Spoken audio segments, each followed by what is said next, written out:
Hey guys, subscribe for daily content, and if you're shopping for gear, make sure you check out the description for the newest items at some of the very best online retailers. There's also links for some of the items that I personally recommend. Thanks! What's going on YouTube? Metal Complex here, and today I've got another interesting knife review slash knife overview to share with you guys. This is the WE Seer. This one is actually a special edition, but they have the standard one, which is, as far as I can tell, it's the same. In fact, it is the same, nearly the same price. I think it's $1 less. I will link all of this stuff right down in the description for you guys to check out. You can definitely get this knife right now, and it absolutely supports the channel when you use my links. But that's up to you. They're down there if you want to use them. Thank you so much to Jake for sending this in for review, and thanks so much to my generous patrons for supporting me. There's a link for Patreon down below.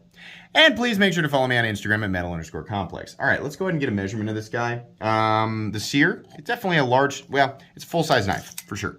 Overall length of the Seer coming in at 8, almost 8 1/4, 8 1/8. Blade length, 3.5 inches. Cutting edge, just shy of 3 1/4. Yeah. How about some size comparisons up against the Ontario Rat? Gosh bless it, there we go. Ontario Rat Model 1 and the Ontario Rat Model 2. You can see here it's closer to the size of the Rat 1. Definitely a big knife. Not like a huge knife, but you know, it's a big knife. Overall, I'm sorry, up against the Spyderco PM2 and Spyderco Para 3. Definitely close to the size of the PM2, but with some more cutting edge. There's a forward choil in there, but let's go ahead and do it. Yeah, it's got more cutting edge than the PM2. Definitely larger than the Para 3. How about up against the Benchmade Grouptillion, or in this case, the Ritter Hogue, and the Benchmade Bug Out. A little bit longer than the Ritter Hogue, definitely longer than the Bug Out, but it has that same, you know, blade height, nearly the same blade height as the Bug Out. Let's go ahead and do carry profile. So thickness up against the Spyderco. Should we do the, okay, are we doing the butts today? Let's do this. Are we doing the butts today? Sorry, are we comparing the back ends of the knife today or the front ends of the knife today? Oh my God. This knife is not quite as thick as the Para 3. It's a little thinner. Not anything, you know, not any crazy differences there. How about length and height up against the PM2 and Para 3? The overall length is definitely closer to the PM2, way longer than the Para 3, but the height nowhere near as tall in any area versus either of these knives. So it shouldn't be that difficult to carry if you've been used to carrying stuff like this. Let's go ahead and measure blade stock thickness here. Calipers, there they are. I'm gonna guess that's 125 to 135 thousandths. You zero out. It's just really not wanting to work with me. Yeah, okay, there you go. It says 123. It's probably 125 thousandths. Materials.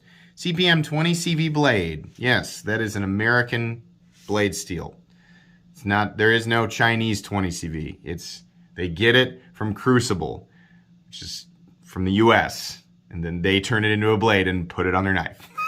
it's amazing, the ideas that people come up with. It's American 20 CV on a knife that is manufactured in China, just so we're clear. When they get M390, that's from Bowler. It's not Chinese M390, it's from Bowler. When they get 204P, which is rare, but when they get it, it's from Carpenter, which is also from the United States. Anyways, titanium. I don't think there's any milling. Should we take a look? Sure. You can get my flashlight down in the description. It's nice. I really like this flashlight. It's the Warrior. Warrior 2? No, it's down there. I can't remember. I like this light though. There's no milling on the inside of the titanium. It doesn't necessarily need it. What does it weigh? I'm going to guess it weighs 3.8 to 4.2. I have to give a range. Nope, it's less than that, 3.7. That's actually pretty impressive. Real nice ratios on this. People who are big into the whole ounce and inch thing, right? Big into balance and stuff like that. It is balanced right about, it's actually further back than you might think. Okay, the balance isn't perfect, right? You want it more up here. But the ratios, though, blade to handle ratio and the weight to overall length or weight to overall blade length ratio, yeah, that's pretty good. Not bad. Let's go ahead and move into the meat and potatoes of this review. So this particular one has a black washed frame with some bronze accents and then some anodizing here. The little anodized scoops, purple to blue. Outside of that, there's not a whole lot that makes it a special edition knife versus the regular one, but it does come with a little authenticity card. There are 2 special edition versions of this knife on Blade HQ and then 1 regular version. You'll pay $1 more for these special edition ones. I kind of like the idea of a special edition WE knife, but I think they should have done more than just make it different colors, right? And then they added some anodizing. There's not much going on here. But then again, I can't really complain too much. It's not like they wanted like $50 more for it. I'd have been like, what? But no, they didn't. They weren't trying to rip anybody's face off, right? So, okay. I mean, it would have been neat to get like a different clip, right? You get a special clip, right? Maybe you get a whole bunch of like different texturing here, and maybe a special finish on the blade. And then maybe they charge a little bit more money. I think that would have been cool. I'm not really critiquing it. I don't understand, right? It's literally like just I've seen plenty of WE knives come out where there are lots of different variations and they don't call them special editions. This is just, it looks like a variation, but you get like an authenticity card with it. Okay, again, they're not really hurting anybody, so okay. You can absolutely get a full grip on this guy and it's pretty comfortable other than this goosebill pocket clip. This gotta do something else. In fact, the clip looks incredibly basic on this knife. I think that this knife should have had its own clip. I know that that's a way for them to cut down on costs, right? Or make more money. Yeah, these titanium frame locks, these nicer ones from WE, they need to have their own clips. I don't like it when we're just slapping the same clip on a lot of these knives. A lot of the clips that you see on the Sawiwis, and honestly, they look pretty similar to the ones that we get on Civivi knives. So I would like to see a more, a clip that is specific to the characteristics of this knife.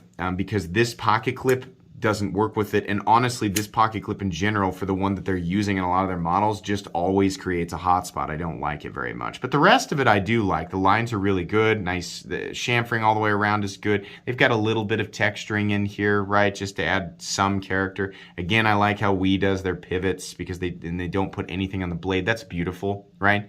It's a boring blade, but it is a beautiful blade. Fully flat ground, very classic. In fact, the entire thing is very classic knife, right? Looks good. Some people are like, well, I hate that. I want it, I want it to be a folding Reaper scythe with rainbow colors because I'm sick of this. Well, you know what?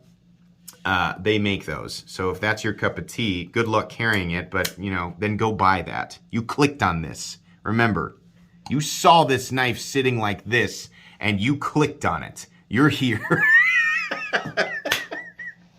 Your brain moved your finger and you clicked on this video. That's your fault. If you were looking for a tactical rainbow scythe, you clicked on the wrong image.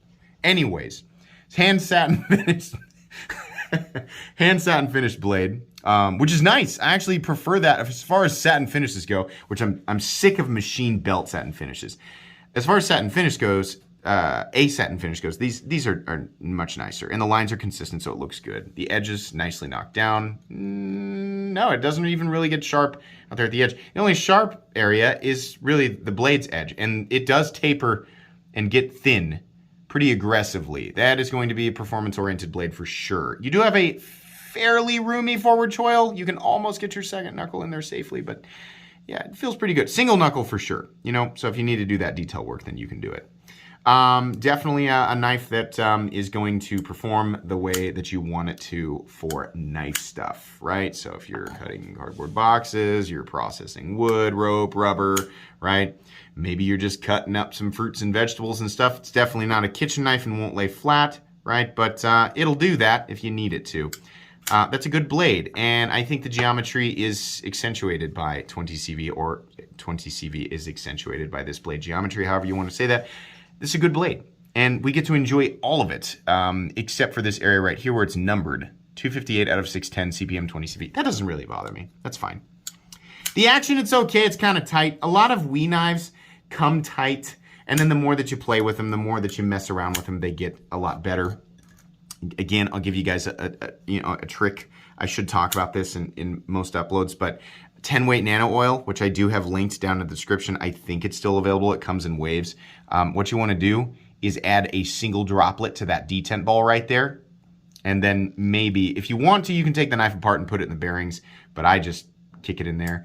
And then flip it, 50 to 100 times over the course of a day or two, the action will get better. Maybe it won't, but most of the time the action gets better.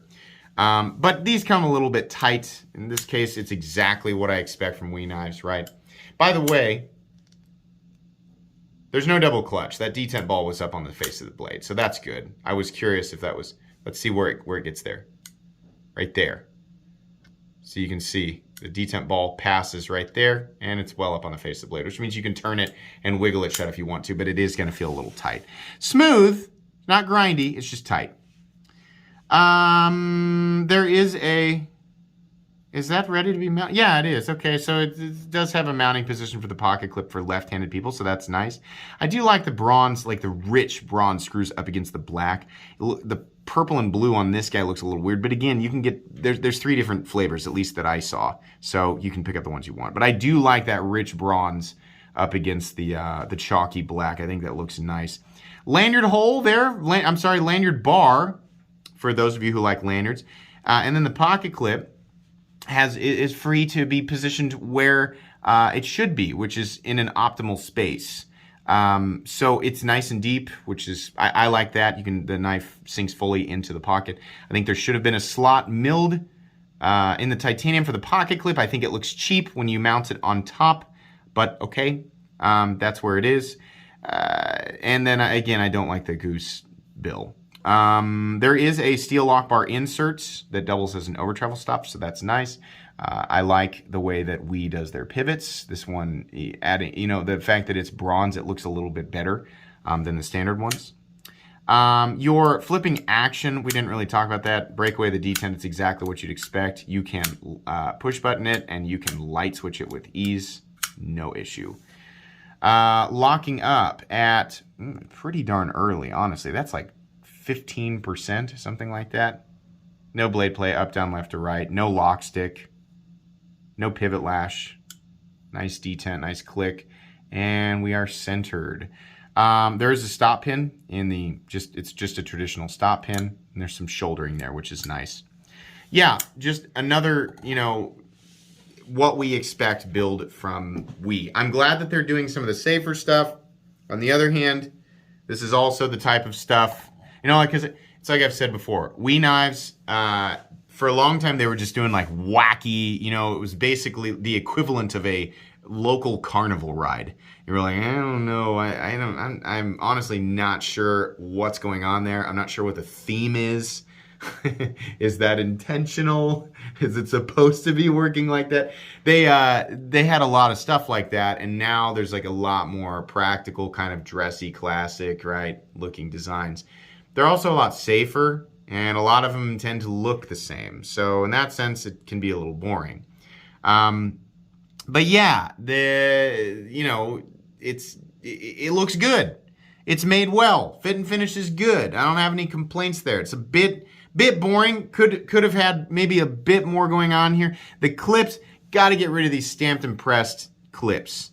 This knife should have something specific. It should have its own clip. I just saw this clip on something else. Hang on a second.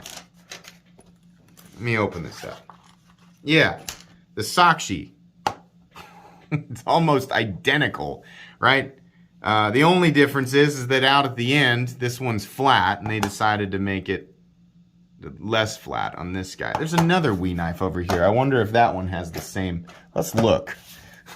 Hang on. Let's look. Let's see if I can drive my point home further. There's another special edition. Yeah, but they just... It is. Okay. This is another one. This is the... And I'm not making fun of Jake's knives. These are actually really nice knives. The Upshot. That's the same clip. I mean, yeah, you hammered it and did some, some interesting anodizing. But these types of clips, put them on the Civivi knives.